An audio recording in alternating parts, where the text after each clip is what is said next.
और फ्लेक्सिबल हैं, कुछ और एक्सरसाइजेज आप करना चाहते हैं, तो मैं एक दो एक्सरसाइजेज आपको और बता देती हूँ, जिसमें है पिजन पोज।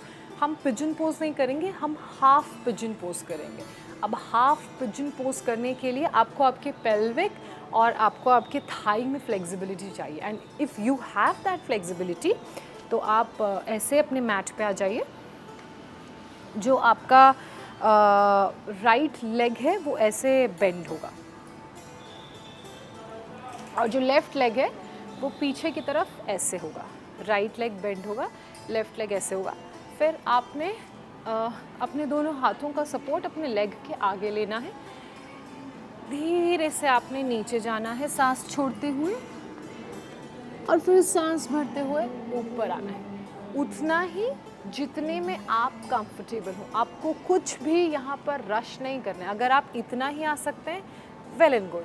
अगर आप इतना ही आ सकते हैं, वेल एंड गुड। और अगर आप नहीं कर सकते हैं तो कोई कंपल्शन नहीं है। ये उन लोगों के लिए जो थोड़े से फ्लेक्सिबल हैं और ये आसन कर सकते हैं। फिर आप ऐसे नीचे जाएंगे, उसके बाद धीरे से ब्रीद इन करते हुए ऊपर आएंगे। तो ये आपके पूरे पेल्विक एरिया के जॉइंट्स के लिए बहुत अच्छी एक्सरसाइज है। सेम आपने रिपीट करना है दूसरी साइड से।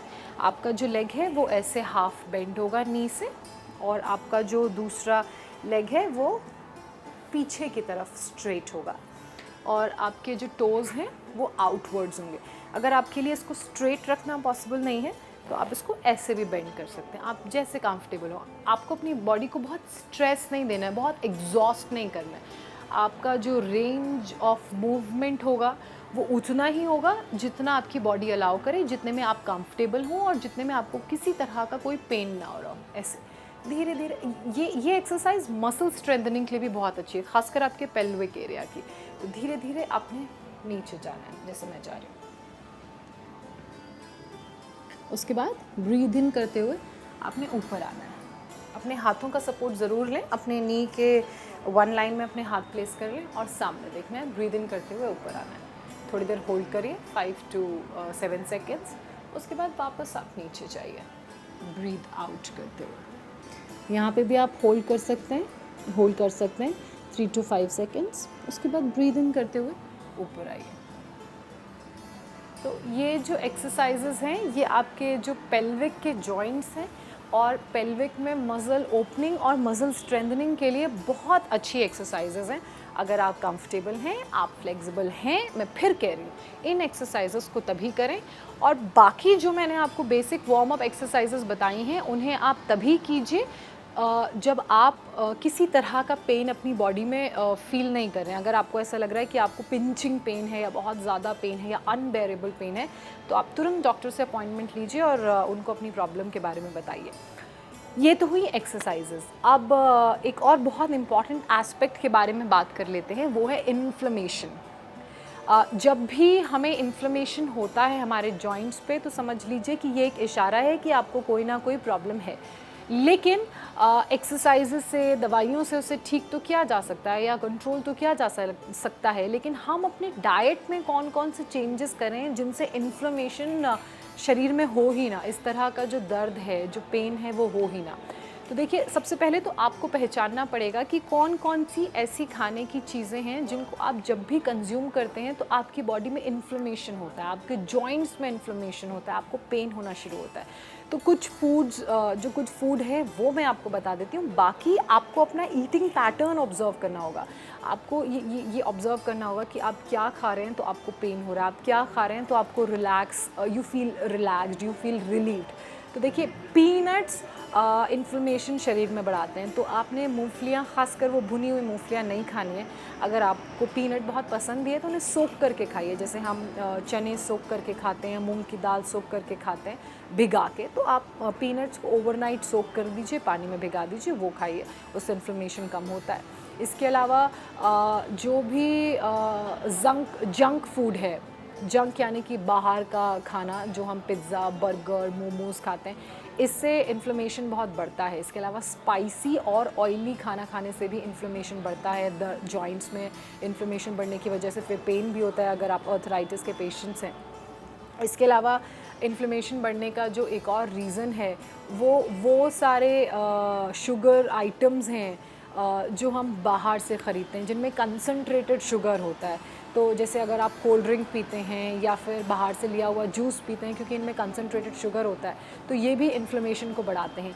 अल्कोहल इन्फ्लेमेशन को बढ़ाता है, सिगरेट का कंजम्पशन इन्फ्लेमेशन को बढ़ाता है, बिकॉज अल्कोहल में भी शुगर का कंटेंट बहुत ज़्यादा होता है। बाकी और जो नशे वाले कंटेंट को छोड़ दें, अगर शुगर का कंटेंट भी इसमें बहुत ज़्यादा होता है, तो इसलिए ये वो सारी चीज़ें हैं जिनका कंजम्पशन आपको नहीं करना है। इसके अलावा डेयरी प्रोडक्ट्स, अगर आपको जॉइंट पेन है तो आप डेयरी प्रोडक्ट्स को थोड़ा सा अवॉइड करें क्योंकि डेयरी प्रोडक्ट से भी इन्फ्लेमेशन बढ़ता है। साथ ही कुछ और ऐसे खाने में चीज़ें हैं जो जिससे इन्फ्लेमेशन बढ़ रहा है, तो वो आपको आइडेंटिफाई करनी पड़ेंगी कि और कौन कौन सी चीज़ें हैं जिनको हम कंज्यूम करेंगे तो इन्फ्लेमेशन बढ़ेगा। एक और चीज़ जो मुझे याद आई, अगर आप मीट का कंजम्पशन ज़्यादा करते हैं तो उससे भी शरीर में जॉइंट्स में और जो इफ़ेक्टेड या सेंसिटिव एरियाज़ हैं वहाँ पर इन्फ्लेमेशन बढ़ता है। अब क्या खाएं? कुछ चीज़ें मैं आपको बता देती हूँ, कुछ चीज़ें आप खाते खाते या प्रैक्टिस करते करते आइडेंटिफाई करिएगा।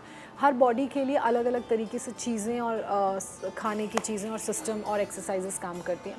देखिए, नट्स बहुत अच्छे हैं जो आपके इन्फ्लेमेशन को कंट्रोल करते हैं। इसके अलावा सीड्स जो आती हैं, sunflower seeds, pumpkin seeds, chia seeds, BECIL seeds, ये इन्फ्लेमेशन को कंट्रोल करने के लिए बहुत अच्छी हैं। साथ ही कोकोनट वाटर इन्फ्लेमेशन को कंट्रोल करने के लिए बहुत अच्छा है। इसके अलावा आप घर का बना हुआ नॉर्मल खाना खाइए, वो इन्फ्लेमेशन को कंट्रोल करने के लिए बहुत अच्छा है। वीट का कंजम्पशन थोड़ा कम कर दीजिए, उससे इन्फ्लेमेशन कंट्रोल रहता है। तो ये वो सारी चीज़ें हैं ये वो सारी चेंजेस हैं, स्मॉल चेंजेस, जिनको अगर आप अपनी ईटिंग हैबिट्स में करेंगे तो इन्फ्लेमेशन भी कम होगा, पेन भी कम होगा। और एक और जो बहुत बड़ा और नेचुरल सोर्स है, फ्री नेचुरल सोर्स है, जिसका आप कंजम्पशन करेंगे तो आपको जो जॉइंट्स पेन है वो कम होगा, मोबिलिटी का जो इशू है वो बेटर होगा, जो रेंज और मूवमेंट कम हो गई है वो बढ़ेगी, वो है सनलाइट, धूप, vitamin D. Very good for our ये इन्फ्लेमेशन, और वेरी गुड एज इन कि इन्फ्लेमेशन को क्योर करने में बहुत अच्छा है।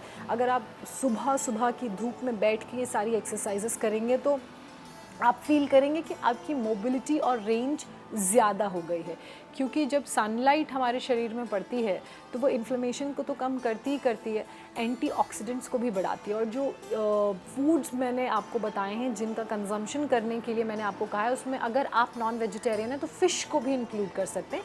फ़िश भी इन्फ्लेमेशन को कंट्रोल करता है और एंटीऑक्सीडेंट को हमारे शरीर में बढ़ाता है, जो इन्फ्लेमेशन से हमें बचाते हैं।